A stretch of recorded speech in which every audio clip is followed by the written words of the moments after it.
जय नारायण बच्चों, today we'll start with session 1 of unit 2, which is role of patient care assistant. We'll see about the roles of patient care assistant. Okay, their duties, their responsibilities, all about the patient care assistant.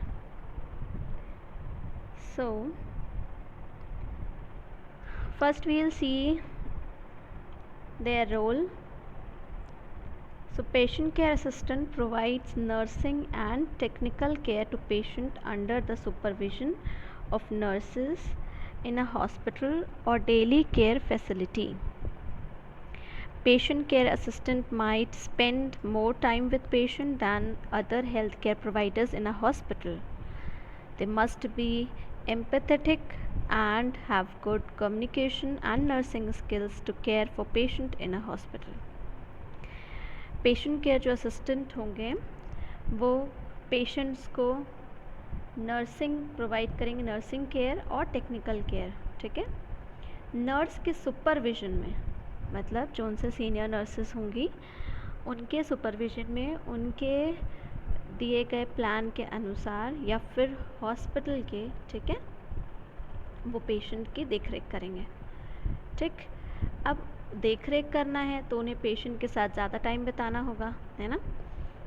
Empathetic means they must have ability to understand and share the feelings of another. ठीक है, and have good communication skill, मतलब दयालु होने चाहिए वो, है ना, दूसरे के फीलिंग्स को समझ सकें, तभी तो वो केयर कर पाएंगे.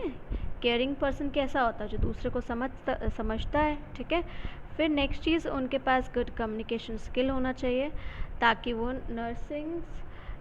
वो नर्स से या फिर जो भी हॉस्पिटल के पेशेंट हैं, ठीक है, उनके बारे में उनसे बात कर सके या फिर डॉक्टर से अच्छे से बात कर सके. ठीक है,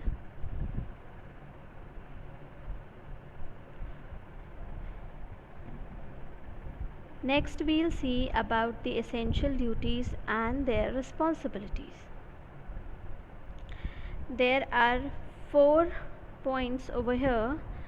First is to assist professional healthcare staff with performing physical examination and patient procedure, which may include measuring and recording vital signs and measurement of input and output.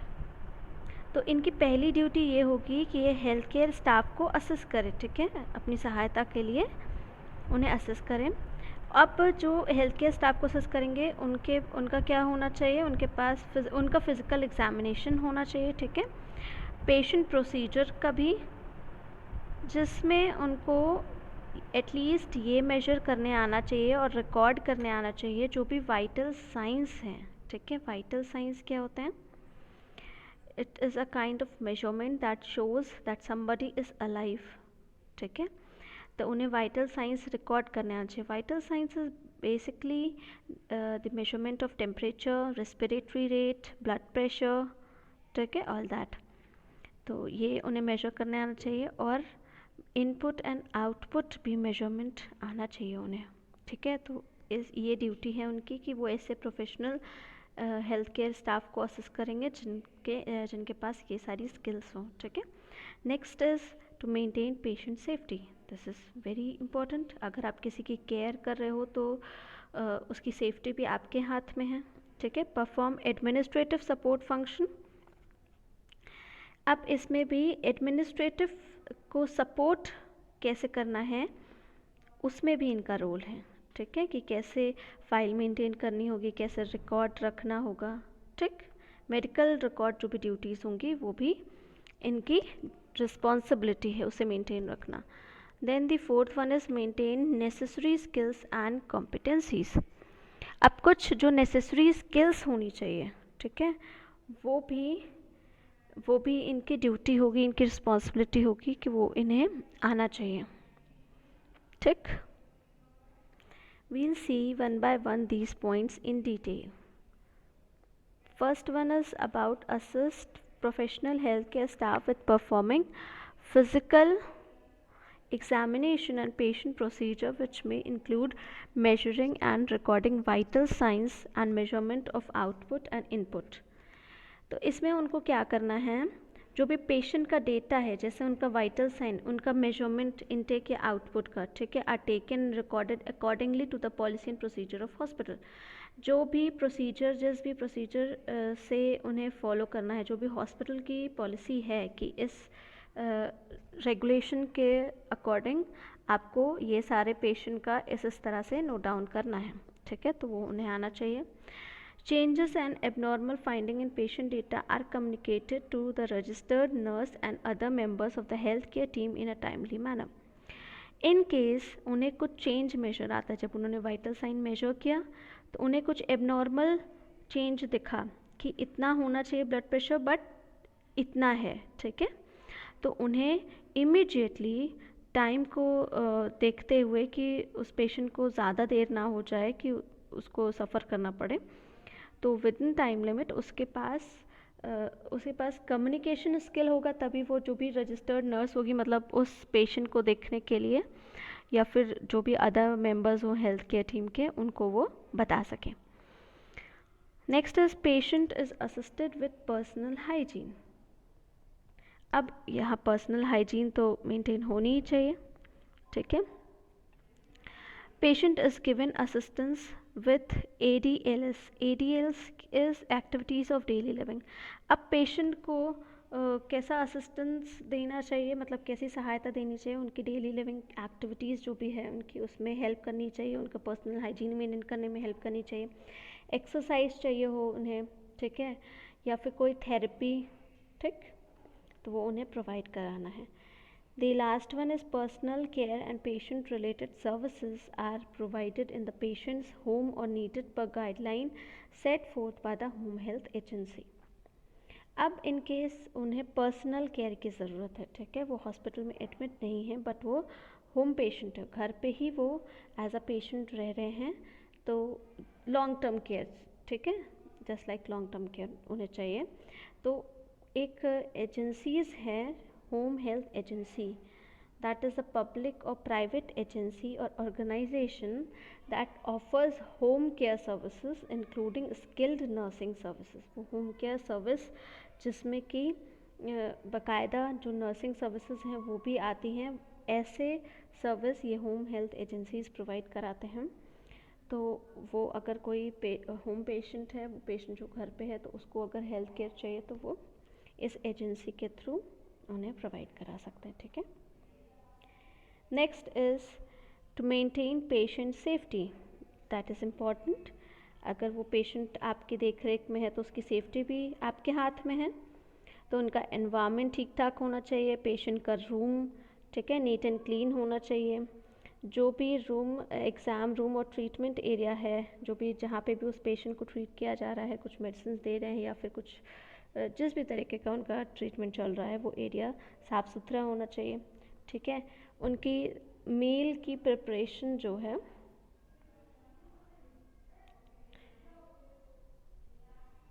खाने का जो भी उनका प्रिपरेशन चल रहा है या फिर लाइट हाउस कीपिंग ड्यूटीज़ है, वो नेसेसरी है, ठीक है, necessary in the home setting to maintain a safe environment.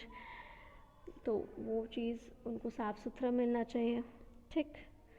The next is equipment maintenance and safety checks are completed according to policy and procedure.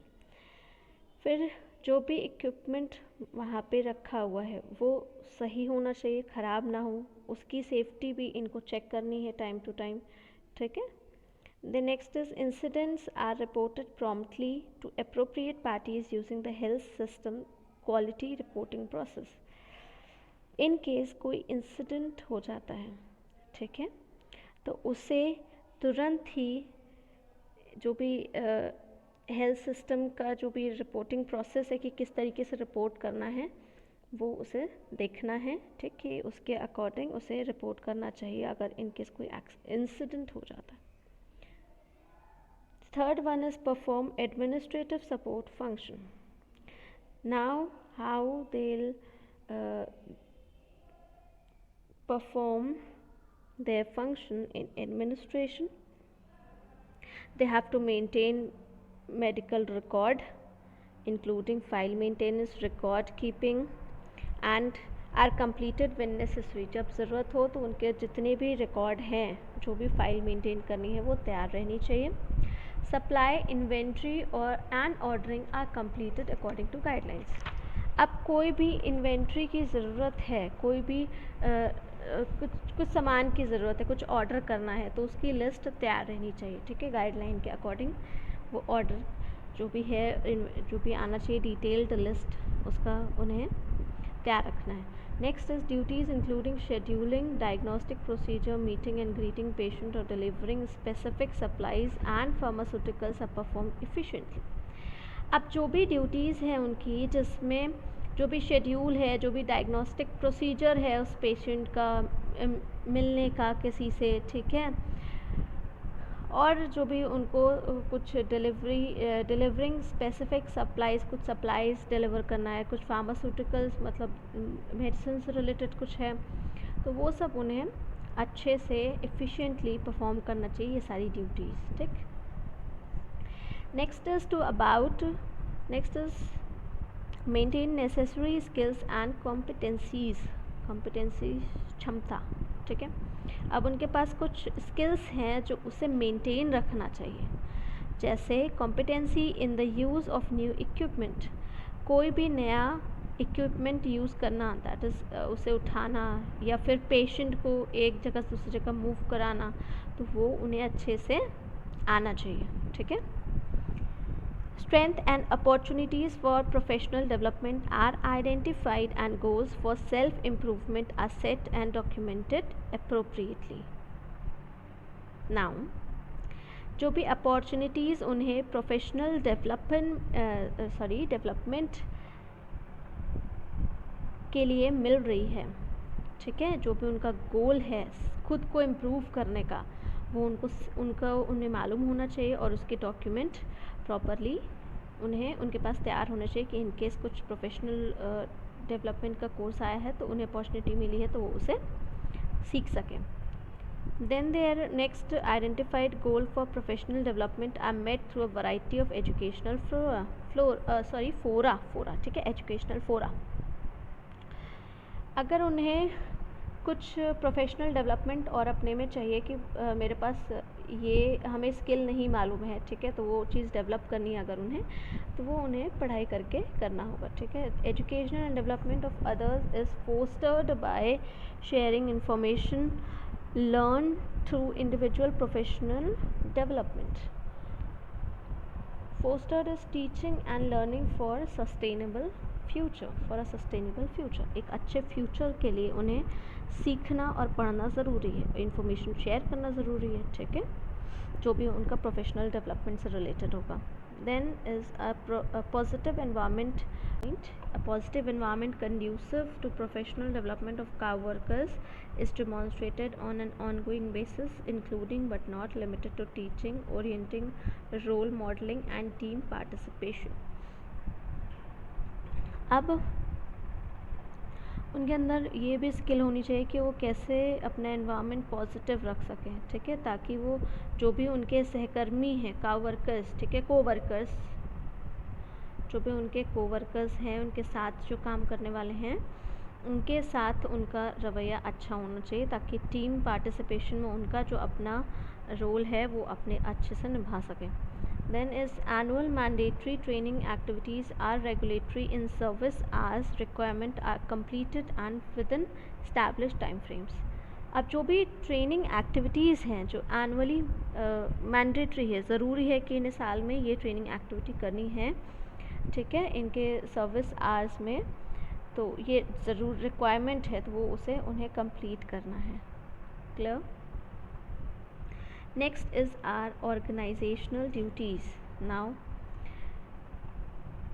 here there are again 4 points, which is communicate appropriately using good and interpersonal skills.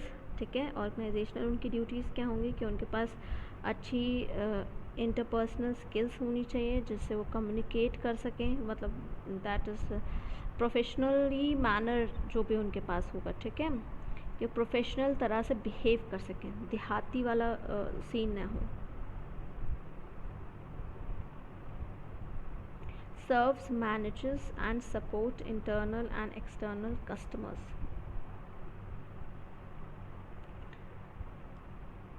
Then is participates in performance improvement activities, participates as a team member and is accountable for own work responsibilities.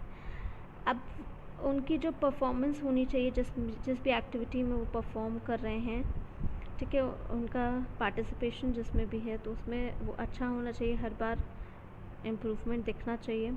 अगर वो as a team member काम कर रहे हैं किसी team में तो उनकी खुद की जो रिस्पॉन्सिबिलिटी है उसके लिए, ठीक है, वो अच्छी होनी चाहिए, अकाउंटेबल होनी चाहिए। मतलब जो भी वो एज अ टीम मेंबर काम कर रहे हैं, किसी टीम में पार्टिसिपेट कर रहे हैं, तो जो उनकी खुद की जो वर्क रिस्पॉन्सिबिलिटी है वो कंप्लीट होनी चाहिए, ठीक है। We'll see about these points in detail. First one is communication appropriately using good interpersonal skills. इनमें उनके पास पॉजिटिव या प्रोफेशनल मैनर होना चाहिए, ठीक है, किसी से भी वर्बल या नॉन वर्बल कम्युनिकेशन ताकि वो कर सकें। Information for patient and staff is delivered in manner that is supportive, timely and understandable. अब जो भी उनके पास इंफॉर्मेशन है उस पेशेंट की, ठीक है, तो वो अपने स्टाफ को डिलीवर कर सके एक सही तरीके से, टाइम में, और उससे समझ आए इस तरीके से, ठीक है। Interpersonal conflicts are resolve using appropriate methods. अगर जो भी उनके आपसी कुछ झगड़े हो गए उनके कोवर्कर्स के साथ, ठीक है, जिनके साथ वो काम कर रहे हैं, तो जो भी कॉन्फ्लिक्ट्स हैं वो टाइम पे रिजॉल्व होना चाहिए, सही हो जाना चाहिए, ठीक है, एक सही मेथड का यूज़ करते हुए। Then is diverse perspectives are acknowledged, language and behaviors are modeled that build inclusiveness in the work environment. अब उनके पास जो भी perspectives is the ability to think about problem and decision, ठीक है, वो उनकी जो एबिलिटी होनी चाहिए कि वो किसी प्रॉब्लम के बारे में सोच सके और डिसाइड कर सके कि क्या करना है, वो डाइवर्स होनी चाहिए। डाइवर्स मतलब अच्छे खासी उनके पास एबिलिटी ये वाली हो, ठीक है। उनका लैंग्वेज, उनका बिहेवियर उनके वर्क एनवायरनमेंट में मैटर करता है। Ideas and suggestions are clearly communicated. जो भी उनके पास आइडियाज़ आ रहे हैं या जो भी सजेशंस हैं वो क्लियरली उन्हें कम्युनिकेट करने आना चाहिए। Clarification of communication is requested when appropriate, और तभी वो कम्युनिकेशन को अपने क्लैरिफाई करें, समझाएं, क्लियर करें, ठीक है, व्हेन एप्रोप्रिएट, जब सही हो, ठीक, जब वो खुद सही हो, जब उन्हें पता हो कि जो वो कह रहे हैं, जो उनके आइडियाज़ हैं वो सही हैं।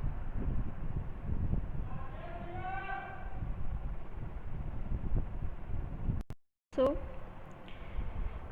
first one is all about communication, ठीक है, and their interpersonal skill.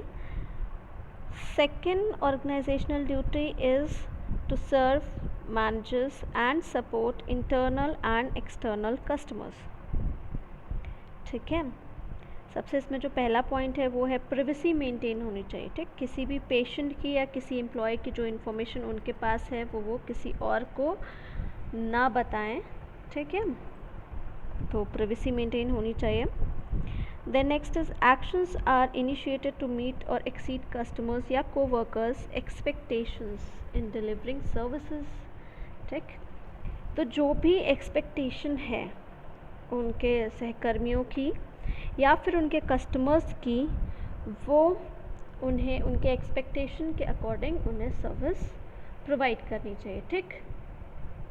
जैसे एग्जाम्पल कि अगर कोई हमसे बात करे तो हम क्या एक्सपेक्ट करेंगे, सबसे पहला चीज़ तो वो मेरी बातों को सुन रहा है कि नहीं, है ना, कंसंट्रेट जो भी हम बोल रहे हैं वो उसमें कंसंट्रेशन उसका है या नहीं, ठीक, आई कांटेक्ट है या नहीं, स्माइल कर रहा है, पॉजिटिव एटीट्यूड दिखा रहा है।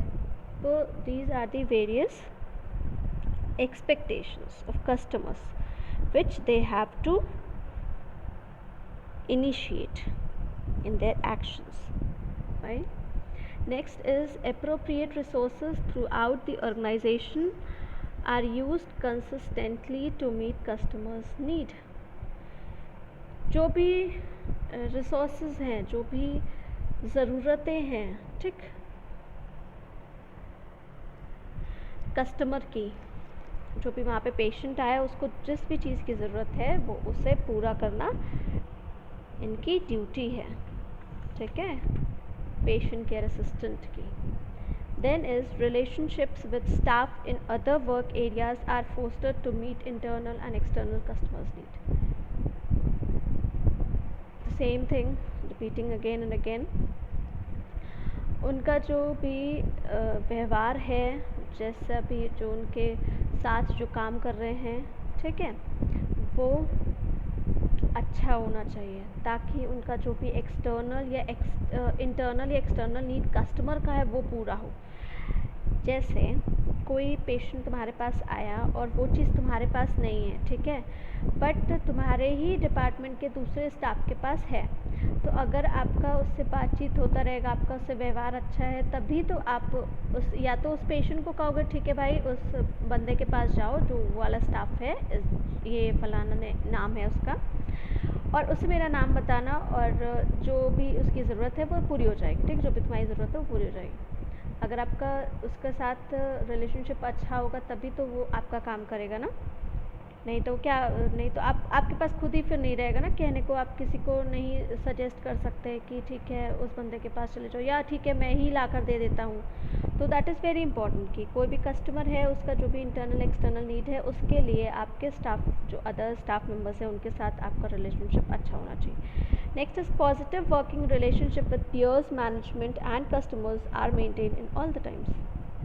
अगेन जो भी रिलेशनशिप हैं, वर्किंग रिलेशनशिप हैं आपके कस्टमर्स के साथ, आपके मैनेजमेंट के साथ, ठीक है, या फिर जो भी आपके वर्कर्स हैं, ठीक, कोवर्कर्स हैं, उनके साथ पॉजिटिव होना चाहिए सारे समय के लिए, ठीक. Organisational mission and values of respect, integrity, stewardship and excellence are evident in behaviour. जो भी ऑर्गेनाइजेशन का मिशन है, जो भी उनका गोल है, ठीक, जो भी वो उनका रिस्पेक्ट का वैल्यू है, ठीक है, value of their respect, integrity is a quality to be honest, stewardship is taking care of something, ठीक है, उन सब में आपका बिहेवियर एज अ प्रूफ रहेगा कि आपके अंदर ये क्वालिटीज़ है या नहीं, कि आप उस जिस भी ऑर्गेनाइजेशन में काम कर रहे हो आप उसके गोल को पूरा कर सको, ठीक है. Then our third point is all about to participate in performance improvement activities. Participation in performance improvement activities and initiatives is ongoing.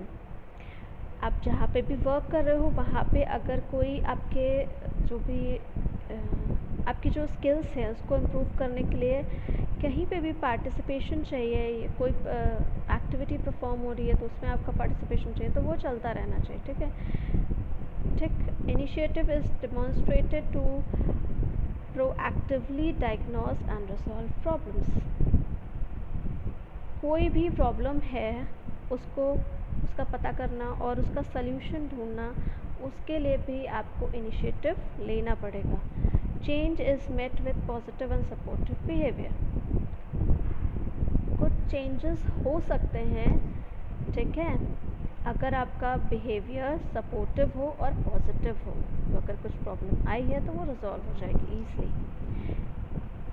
Fourth and the last point of organisational duty of patient care assistant is to participate as a team member and is accountable for own work responsibility. अगर वो एक team में काम कर रहा है, ठीक है, तो उसका अपना काम समय पे कंप्लीट हो जाए, एक अच्छा परफॉर्म करे, वो जो भी करे मतलब वो अपना 100% दे, उसकी रिस्पॉन्सिबिलिटी उसकी खुद की होगी, ठीक है. ऐसा नहीं कि हम टीम में काम कर रहे हैं तो मेरी जो रिस्पॉन्सिबिलिटी हम उसको ना ही देखें और दूसरों पे डिपेंड रहे कि बाकी जो मेंबर्स है टीम के वो उसे उस ड्यूटी को पूरा करते हैं. time off is scheduled to avoid disrupting workflow. Help is offered to others to solve problems and complete tasks to facilitate communication and positive team dynamics. Productive work habits are consistently displayed. Accountability for action decision is demonstrated in daily work. Feedback is solicited and accepted in positive manner. Constructive input is offered to support the work unit. Okay, what are these? These are आपका जो भी schedule है वो time ख़त्म होने से पहले आपका काम ख़त्म हो जाना चाहिए, उस पर कुछ डिस्ट्रप्शन नहीं आना चाहिए, आपके काम में कोई डिस्टर्बेंस नहीं होना चाहिए, ठीक है।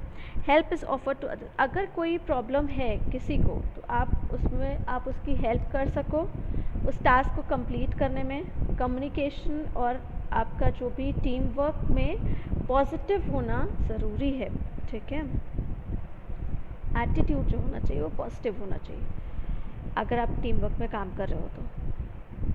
फिर जो भी आपका वर्किंग हैबिट है, इन केस जो भी वर्क आप कर रहे हो वो स्मार्टली करो ताकि उसका कुछ आउटपुट दिखे, ठीक। Accountability for actions and decisions is demonstrated in daily work. आपका जो भी एक्शन है, जो भी डिसीजंस है वो आपके रोज़ के काम में दिखना चाहिए, ठीक है। हाँ, आप कुछ कर रहे हो। Feedback is solicited and accepted in positive manner. अब जो भी आपने काम किया उस पर जो भी आपको फीडबैक मिल रहा है लोगों से, उससे आपको पॉजिटिव वे में लेना होगा। इन केस अगर कोई कुछ बोलता भी है कि ठीक है ये चीज़ तुमने ऐसे नहीं ऐसे करनी थी, तो उसको नेगेटिव वे में मत लो, टेक इट पॉजिटिव।